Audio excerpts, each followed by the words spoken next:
नंढे फोटे जा वॾा फ़ाइदा। नंढा फोटा एशियाई मुल्कनि में हिकु आम घरेलू इस्तेमाल जी शइ आहे। नंढे फोटे जा केतिरा ई फ़ाइदा आहिनि ऐं लॻभॻि सभिनी मुल्कनि में आम मिलंदा आहिनि। जेकॾहिं फोटनि जे फ़ाइदनि खे इंटरनेट ते सर्च कबो त असांखे तमामु घणो मवादु मिलंदो। फोटे जे ॿिनि क़िस्मनि खां असां वाक़िफ़ आहियूं, जिन में हिकिड़ा आहिनि नंढा फोटा ऐं ॿिया वरी वॾा फोटा।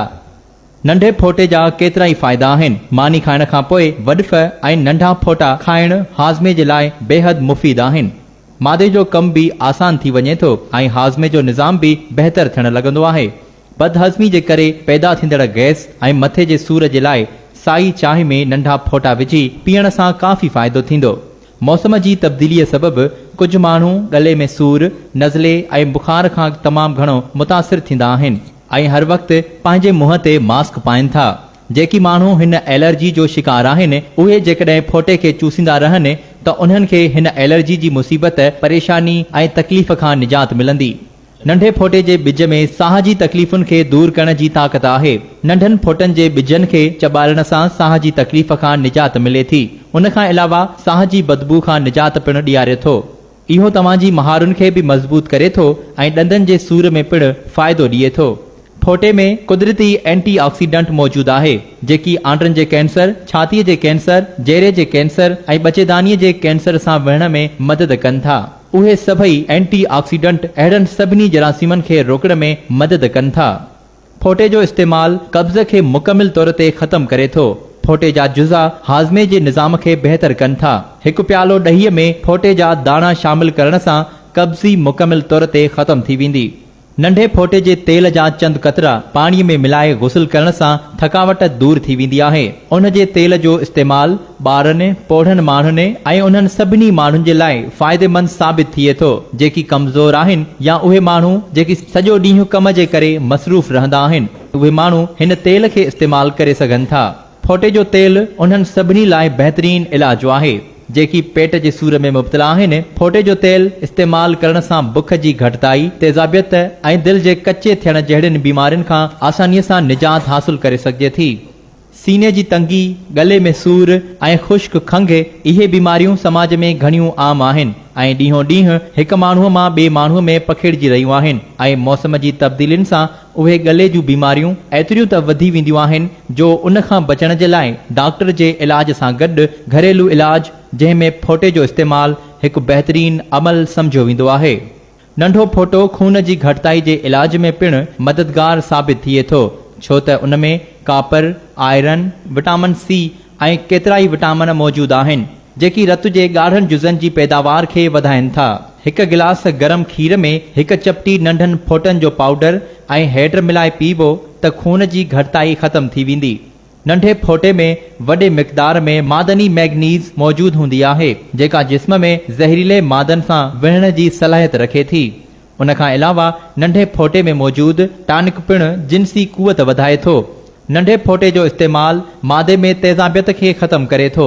जेकॾहिं तव्हांखे बुख न लॻे, तेज़ाबियत सबबि उल्टी अचे त उन्हनि सभिनी बीमारियुनि खां निजात हासिल करण जे लाइ नंढनि फोटनि जो इंतिख़ाब बहितरीन आहे। नंढो फोटो थुल्हे थियण खां रोके थो। थोल जे मसइले सां घणो करे औरतुनि खे मुंहुं ॾियणो पवे थो। उन जे करे केतिरनि ई डॉक्टरनि वटि वञनि थियूं, केतिरियूं ई दवाऊं वठनि थियूं त जीअं थुल्हे थियण खां बची सघनि ऐं समाज जे साम्हूं ख़ूबसूरत ऐं पुरकशिश नज़र अचनि। अहिड़ियुनि औरतुनि खे फोटे जो इस्तेमालु करणु घुर्जे।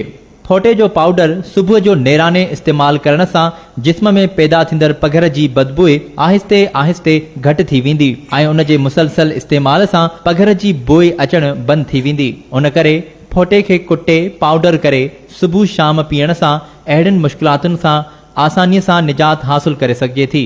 नंढे फोटे जो इस्तेमालु दिमाग़ी बीमारियुनि लाइ पिणु मुफ़ीद आहे। जेकॾहिं नफ़्सियाती मरीज़ इन जो इस्तेमालु कनि त इन्हनि जे नफ़्सियाती मसइलनि में वाज़िह घटिताई नज़र अची सघे थी। डॉक्टरनि जी दवाउनि जो मुसलसल इस्तेमालु कॾहिं कॾहिं मरीज़ जे मर्ज़ खे शिफ़ा ॾियण बदिरां वधीक ख़राबु करण जो सबबु बणिजे थो। उन जे करे कोशिशि कई वञे त दवाउनि जो इस्तेमालु घटायो वञे ऐं कुदरती शयुनि जो इस्तेमालु वधायो वञे। नंढनि फोटनि ऐं दालचीनीअ जे इस्तेमाल सां दिमाग़ी मरीज़ ताज़गी महसूस कंदा। चांहि में नंढे फोटे सां गॾु दालचीनी जो इस्तेमालु कंहिं बि दवा खां घटि नाहे। जेकॾहिं तव्हां डॉक्टर वटि वञण खां डिॼो था त वधि में वधि कुदरती शयुनि जो इस्तेमालु करियो। नंढा फोटा फिफड़नि में रत जी गर्दिश खे वधाईंदे ज़ुकाम, खंघि ऐं दम खां निजात ॾियारीनि था।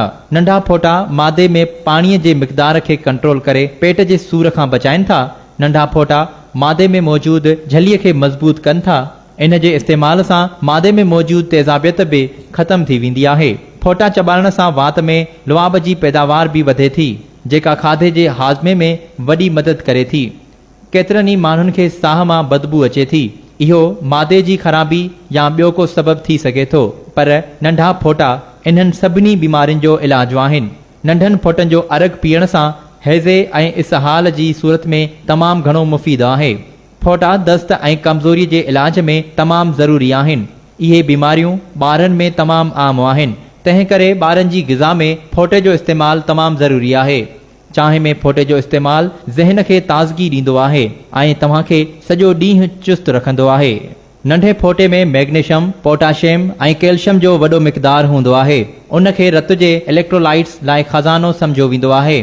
फोटे जो इस्तेमालु रत जी गर्दिश खे बहितर बणाए थो ऐं ब्लड प्रेशर खे कंट्रोल करण में मदद करे थो।